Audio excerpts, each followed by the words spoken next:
Inama mu by'ukuri navuga ko ari uburyo bwo gusangira ubumenyi.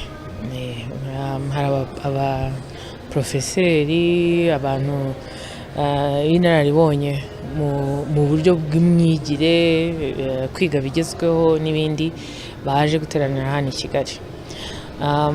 Icyo rero bifasha kuri twebwe nka Minisiteri y'Uburezi, ariko nk'abantu bareba uburezi muri rusange, ni uko ubumenyi bushyashya buhoraho, ariko ntabwo buri gihe tubugiraho access, ntabwo tububona ku buryo bworoshye. Iyo rero baje hano bakatuganiriza, bakatubwira imitekerereze mishya ihari, uburyo bigisha, tekinoloji nshyashya zirimo gukoreshwa n'ibindi nk'ibyo, ibyo ni byo umuntu aba ashaka.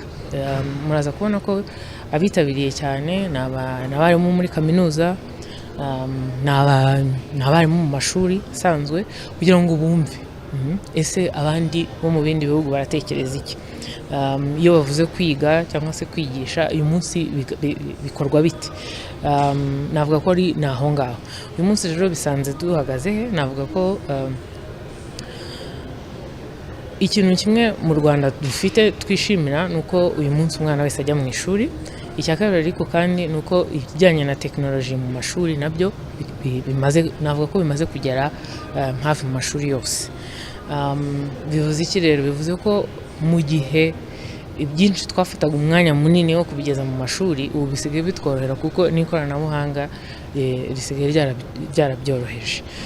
Nyango benshi murabizi, uyu munsi tugerageza gukora amahugurwa, ntabwo tukizana abarimu ngo tubicaze ahantu hamwe, tugiye dukoresha ikoranabuhanga. Ibyinshi dukoresha mu burezi ni amasisiteme kugira ngo tworohere gukora ibintu bishyashya.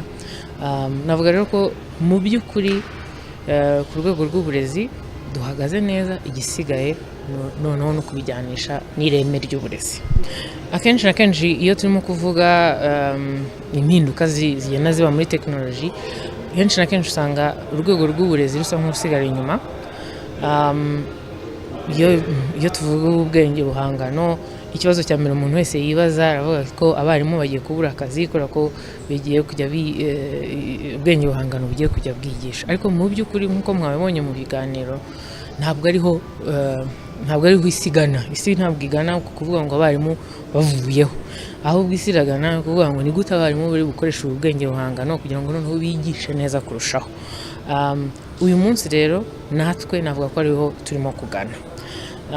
Turashaka cyane cyane gufasha abarimu kubwumva no kubukoresha. Nk'uko mwabibonye mu kiganiro kirambuye twagejejweho n'umwe mu nararibonye, yatugaragarizaga ko abari mu mirimo uyu munsi kubera ubwenge buhangano ntabwo bayivamo, ahubwo bakora neza kurushaho kuko barabwifashisha.